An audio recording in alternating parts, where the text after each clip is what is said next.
ఆంధ్రప్రదేశ్ ప్రభుత్వ ఉద్యోగం కోసం ఎదురుచూస్తున్నారా? అయితే ఇది మీకోసమే. ఏపీ మెడికల్ సర్వీసెస్ నుంచి ఒక మంచి నోటిఫికేషన్ వచ్చింది. ఇందులో అనుభవం ఉన్నవాళ్లకు, లేనివాళ్లకు కూడా మంచి అవకాశాలున్నాయి. మరి ఆ వివరాలేంటో పూర్తిగా తెలుసుకుందాం. పదండి. ఈ నోటిఫికేషన్లో అందర్నీ అట్రాక్ట్ చేసే అసలు విషయమిదే. పరీక్ష లేదు, ఇంటర్వ్యూ కూడా లేదు. అవును, మీరు విన్నది నిజమే. కేవలం మీ అకాడమిక్ మార్కులు, మీకున్న అనుభవం ఆధారంగా డైరెక్ట్గా ఉద్యోగం ఇస్తారు. అంటే ఎలాంటి పరీక్షల టెన్షన్ లేకుండానే ప్రభుత్వ కొలువు సంపాదించే ఛాన్స్ అన్నమాట. అయితే అప్లై చేసే ముందు మనం ఒక ముఖ్యమైన విషయం తెలుసుకోవాలి. ఈ నోటిఫికేషన్లో 2 రకాల పోస్టులున్నాయి. ఒకటి కాంట్రాక్ట్ బేసిస్, ఇంకొకటి అవుట్సోర్సింగ్ బేసిస్. ఈ రెండింటి మధ్య తేడా ఏంటో అర్థం చేసుకోవడం చాలా అవసరం. ఎందుకంటే దాన్ని బట్టే జాబ్ సెక్యూరిటీ, జీతం లాంటివి ఆధారపడి ఉంటాయి. ఇప్పుడు చాలామందికి వచ్చే అతిపెద్ద డౌట్ ఇదే. ఈ కాంట్రాక్ట్ ఉద్యోగాలు గాని, అవుట్సోర్సింగ్ ఉద్యోగాలు గాని భవిష్యత్తులో పర్మనెంట్ అవుతాయా, అవ్వవా? దీనికి సమాధానమేంటో చూద్దాం. చూడండి, చాలా సింపుల్. కాంట్రాక్ట్ ఉద్యోగాలు అంటే ప్రభుత్వమే మిమ్మల్ని డైరెక్ట్గా రిక్రూట్ చేసుకుంటుంది, జీతం కూడా ప్రభుత్వమే ఇస్తుంది. అందుకే ఫ్యూచర్లో ఇవి పర్మనెంట్ అవ్వడానికి ఒక 50-50 ఛాన్స్ ఉంటుంది. కానీ అవుట్సోర్సింగ్ ఉద్యోగాలనుకోండి, ఇక్కడ మధ్యలో ఒక థర్డ్ పార్టీ ఏజెన్సీ ఉంటుంది. వాళ్లే మిమ్మల్ని సెలెక్ట్ చేస్తారు, జీతాలు కూడా వాళ్లే ఇస్తారు. అందుకే ఇవి పర్మనెంట్ అయ్యే అవకాశం దాదాపు ఉండదు. 99% ఛాన్స్ లేనట్టే. సో ఈ తేడాను బట్టి ఏ పోస్టుకు అప్లై చేయాలో నిర్ణయించుకోవడం మంచిది. సరే, ఈ తేడా అర్థమైంది కదా. ఇప్పుడు అసలు ఏ పోస్టులు ఖాళీగా ఉన్నాయి, వాటికి జీతాలు ఎలా ఉన్నాయి, కావలసిన అర్హతలేంటి, ఆ డీటెయిల్స్లోకి వెళ్దాం. ఇక్కడ చూస్తే మనకు క్లియర్గా అర్థమవుతోంది. కాంట్రాక్ట్ పద్ధతిలో ఉన్న సిఆర్ఎం టెక్నీషియన్, ఓటీ టెక్నీషియన్ పోస్టులకు జీతం చూడండి, నెలకు దాదాపు 32,670 రూపాయలు. అదే అవుట్సోర్సింగ్ పద్ధతిలో ఉన్న జనరల్ డ్యూటీ అటెండర్కు 15,000, డ్రైవర్కు 18,500. జీతంలో తేడా ఎంత స్పష్టంగా కనిపిస్తోందో కదా. ఇక టెక్నికల్ పోస్టుల విషయానికొస్తే ఇంటర్మీడియట్తో పాటు దానికి సంబంధించిన డిప్లొమా కంపల్సరీ. కొన్ని పోస్టులకు అనుభవం కూడా అడుగుతున్నారు. సిఆర్ఎం టెక్కు ఏడాది అనుభవం కావాలి. అన్నిటికన్నా ముఖ్యమైన పాయింట్ ఏంటంటే టెక్నికల్ పోస్టులు అన్నిటికీ పారామెడికల్ బోర్డ్ రిజిస్ట్రేషన్ తప్పనిసరి. ఇది లేకుండా అప్లై చేయడానికి వీల్లేదు. ఇప్పుడు జనరల్ పోస్టుల సంగతి చూద్దాం.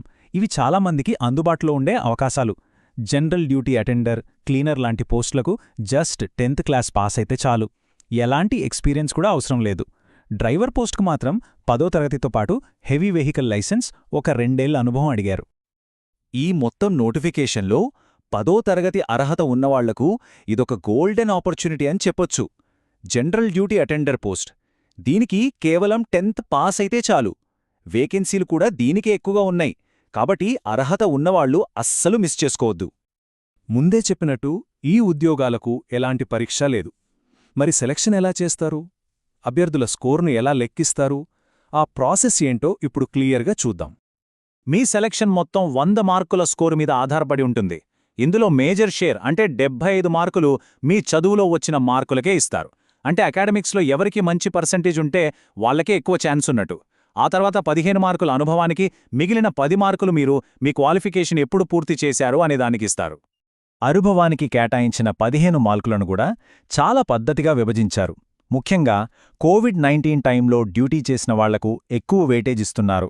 ప్రతి 6 నెలల సర్వీస్కు 5 పాయింట్లొస్తాయి.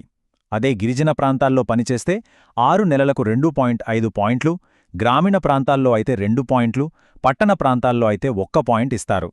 దీన్ని బట్టి మీ ఎక్స్పీరియన్స్ స్కోరెంతో మీరే అంచనా వేసుకోవచ్చు. ఇక ఏజ్ లిమిట్ విషయానికి వస్తే ఓసీ అభ్యర్థులకు 42 సంవత్సరాల వరకు అప్లై చేసుకునే అవకాశం ఉంది.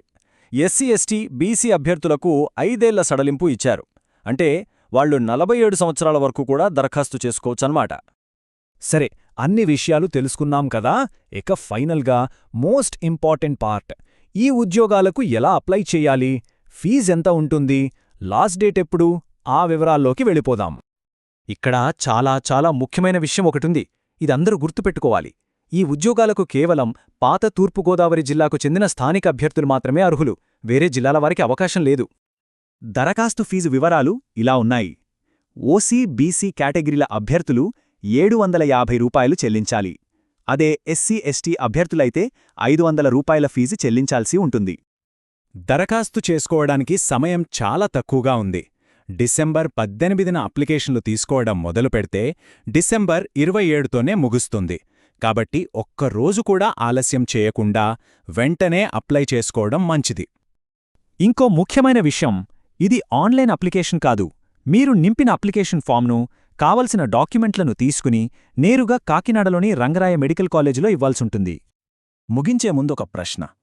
కేవలం పాత మార్కులు, సర్టిఫికేట్ల మీద ఆధారపడి ఎలాంటి ఇంటర్వ్యూ లేకుండా ప్రభుత్వ ఉద్యోగాలకు ఎంపిక చేయటం సరైన పద్ధతేనా?